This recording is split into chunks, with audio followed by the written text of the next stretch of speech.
everyone, and welcome back to the channel. Uh, just doing another shop update. It's nice, actually, it's nice to have a shop where I can do my shop updates and get out here and sort of let you all know what's going on, what I have, and I guess my thoughts for future projects and what we're doing to maybe upgrade our little corner of the shed. Um, so right out of the gate, I started to hang up shop cards. That's what this little section is going to be for. And maybe over here I might tape some up. I don't know yet. But I got my one up there from Box Stock Garage, so that's cool. Update on the Belair. Got the Belair project going.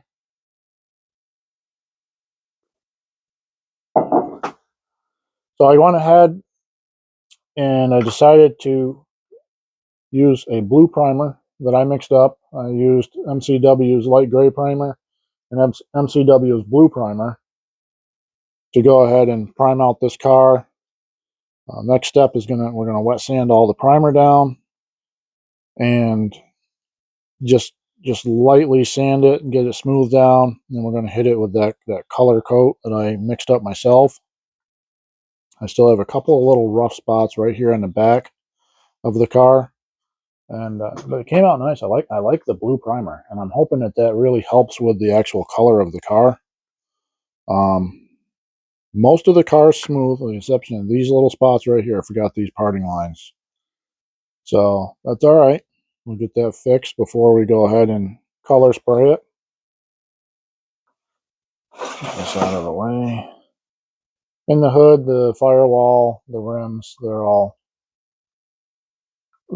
primed up with that blue as well.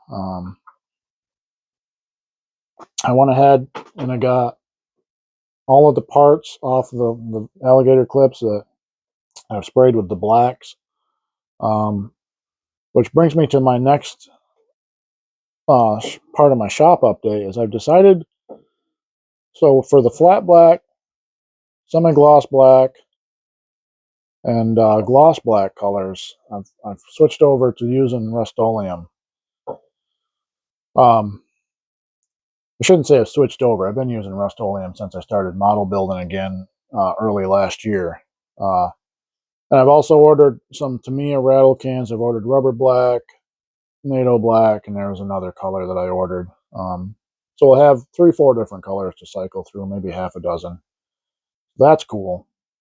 And I feel like it'll be a lot easier than just filling up the airbrush every time I want to use it. I want to come out here and just, if I'm doing like a box stock build, I feel like I can just use this stuff and it'll be fine. We'll talk about the other thought later on.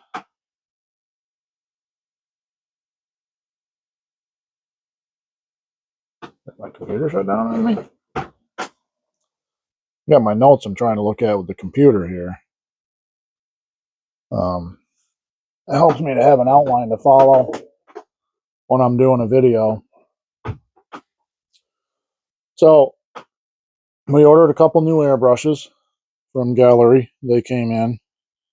The airbrush that I'm currently using is going to be used for undercarriages, engine parts, all of the sort of, so to speak, like dirty airbrushing, running gear, front and rear ends, exhaust.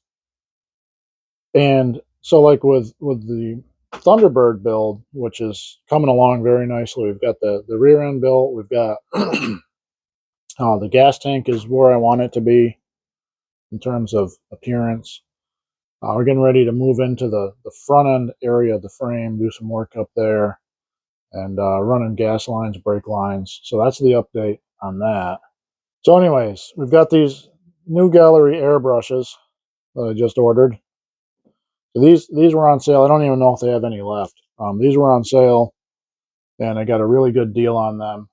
And I bought them basically because they were on sale, and the only airbrush that I haven't managed to burn up is the Gaahleri airbrush that I'm using, which is what I just went over, that I'm going to be keeping in use for like my higher end builds when I'm running painting all the undercarriage stuff. This one right here is the dual action 0.38 nozzle. What this one is going to accomplish is it's going to do just my clear coats. I've just switched over to using 2K. I really like how the 2K is coming out. I used it on the Mustang build, and we're going to be spraying this with 2K when we get to that part of the build. And I just, it's a really nice finish. And I know that a lot of you, I don't need to tell you that because you already use it. So that's what this airbrush is going to do with the 0.38 nozzle. Now, I use a lot of,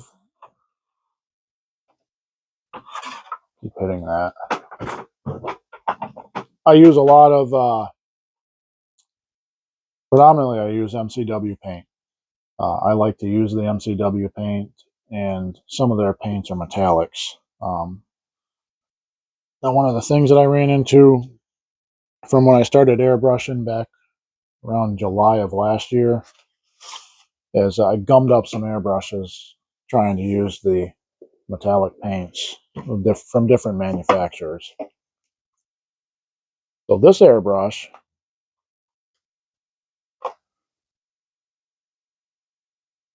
has the 0.5 needle.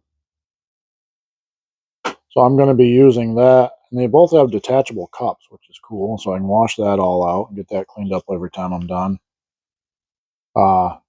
This one is going to be my body color only. So when like when we paint this, the metallic blue that I've mixed up myself, I'm going to be using this one. Both of these airbrushes came through with quick disconnects. And I don't know if Gaahleri just threw it in. I don't remember when I ordered these airbrushes if they listed the quick disconnects. So I can't say for sure, but I feel like they just threw them in for me. I don't know. Anyways, the one airbrush that I'm still using is by Gaahleri. It's a really nice airbrush. It's got the 0.3 nozzle, and so I'm going to stay with Gaahleri.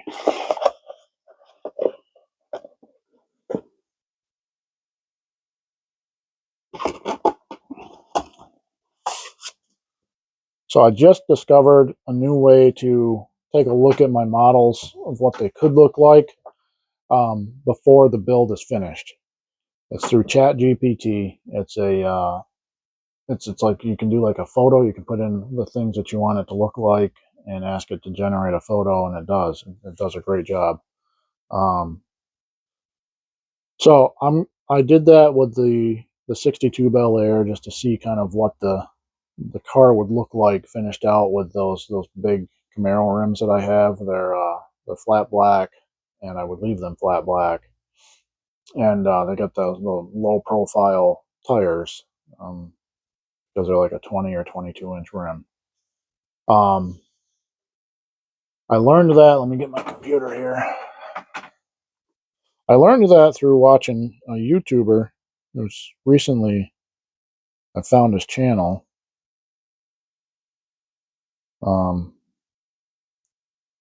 And I believe it's Matt's.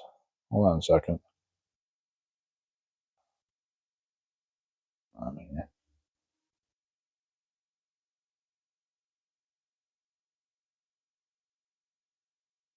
So I believe that the channel is Matt's Model Garage. But he said that he'd gotten a little bit of flack because he's using it. And my thought is every car in existence, it's a real car. Yeah, Matt's Models and More. Go over there and check him out. Great channel. Guy does a lot of really cool stuff with his builds. I'm certainly going to follow him moving forward. Just found his channel this weekend, and I'm glad I did. So I'll leave a picture of the car. I'll show you a picture here as soon as I'm done with this little segment. And it came out great. The car looks really good. It's still unclear as to whether or not I want to do the big rims or if I want to do the steels. I'm kind of into the steels, but I'll think about it. I'll roll the idea around and we'll figure it out moving forward. Uh,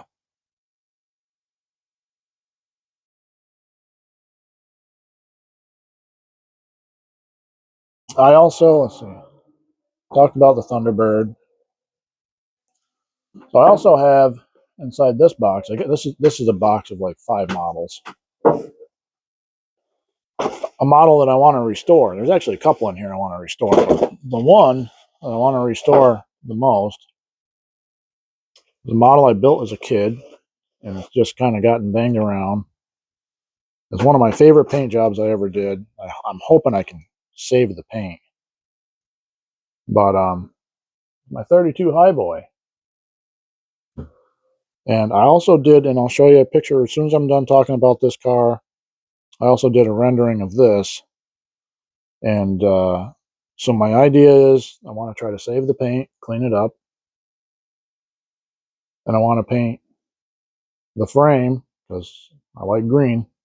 I want to paint the frame some shade of green. Of course, we'll redo the whole car, and the engine block will also end up getting painted green. I'm going to save as much of the original car as I can. I guess what's left of it. I don't know where the grill is. I don't know where the steering wheel is. I've got the steering column in there, and I've got all the exhaust out the back. Look at these tips. These things come from. They're like little electrical connectors. That's what's in there. That's what I'm going to be working on at some point throughout the summer as we're going to rebuild this car. I've already got my rims picked out and my tire package. That's going to come from Jay's Resins. And like I said, I'm going to try to restore this thing out the best I can. Uh, and I guess go from there. So this is a project that's on the horizon.